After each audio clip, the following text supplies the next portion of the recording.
You're in a room full of people. A man laughs, loud, confident.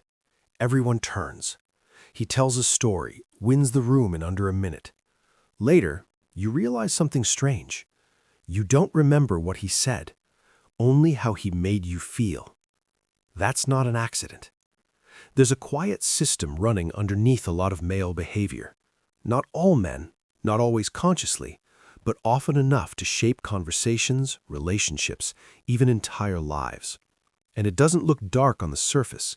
It looks normal. Here's where it starts. Most people think influence is about logic, better arguments, better ideas, better facts. But in reality, influence is about emotional positioning. And many men learn this early, not from books, from observation. Watch a group of boys growing up. Who gets attention? Who gets respect? Who gets ignored? It's rarely the smartest one. It's the one who controls the emotional temperature of the room. Raise tension, release it, create uncertainty, then resolve it. It's almost theatrical. By the time they're adults, some men aren't just participating in conversations, they're managing them. Subtly. Take humor.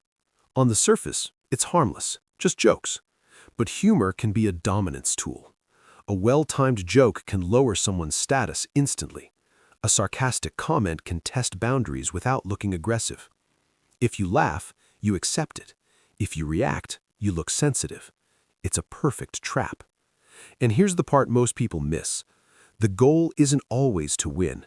Sometimes the goal is to destabilize, because a slightly confused person is easier to influence than a confident one.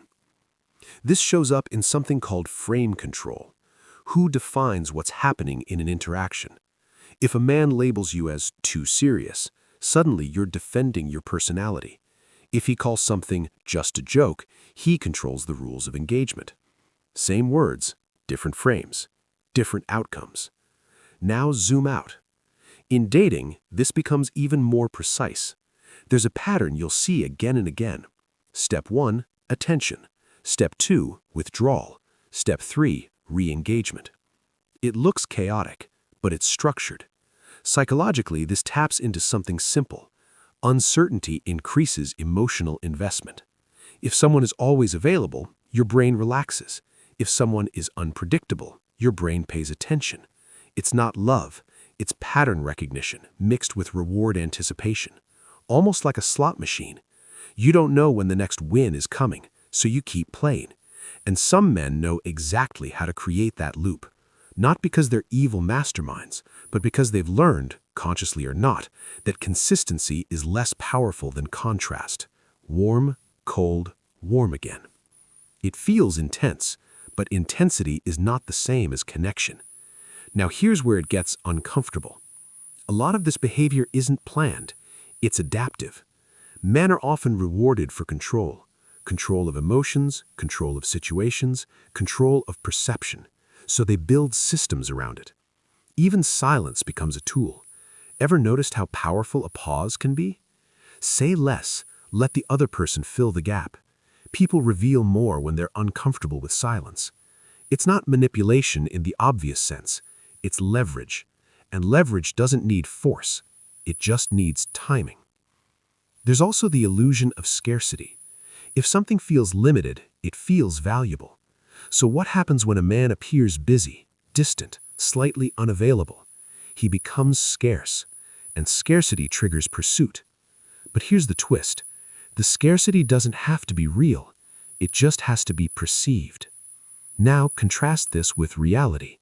Long-term relationships don't run on scarcity. They run on stability, predictability, trust, emotional safety. Things that don't feel exciting in the short term, but are essential in the long term.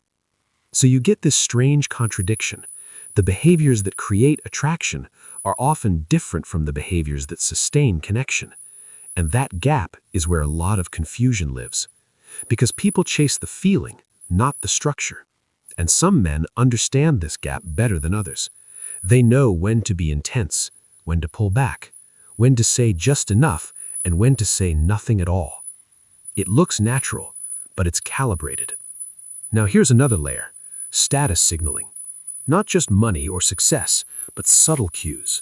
Posture, eye contact, tone of voice, the way someone enters a room or doesn't try to.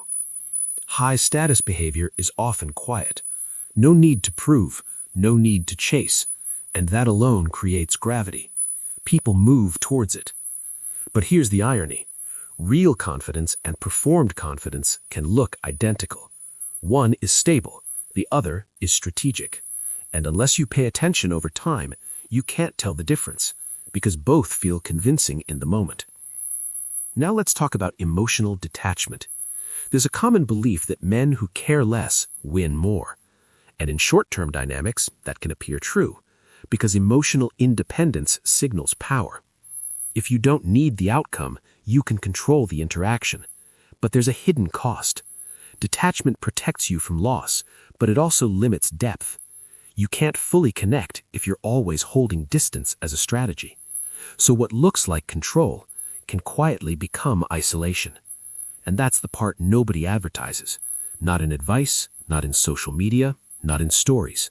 Because it doesn't sell. What sells is the idea that you can master people, decode them, influence them, stay one step ahead. But human psychology doesn't work like a game you can win. It's more like a system you can distort, temporarily. Eventually, patterns reveal themselves. Inconsistency becomes predictable, strategies become visible, and what once felt magnetic starts to feel mechanical. That's when the dynamic flips. The same behaviors that created attraction start creating distance. Because people don't just react to what you do, they adapt to it. And adaptation changes everything. So here's the real question. If influence can be learned, if attraction can be engineered, if perception can be controlled, then what exactly is real in an interaction? Is it the feeling you create or the intention behind it? And more importantly, if someone can make you feel something powerful without giving you anything stable, are they connecting with you or just controlling the moment you exist in?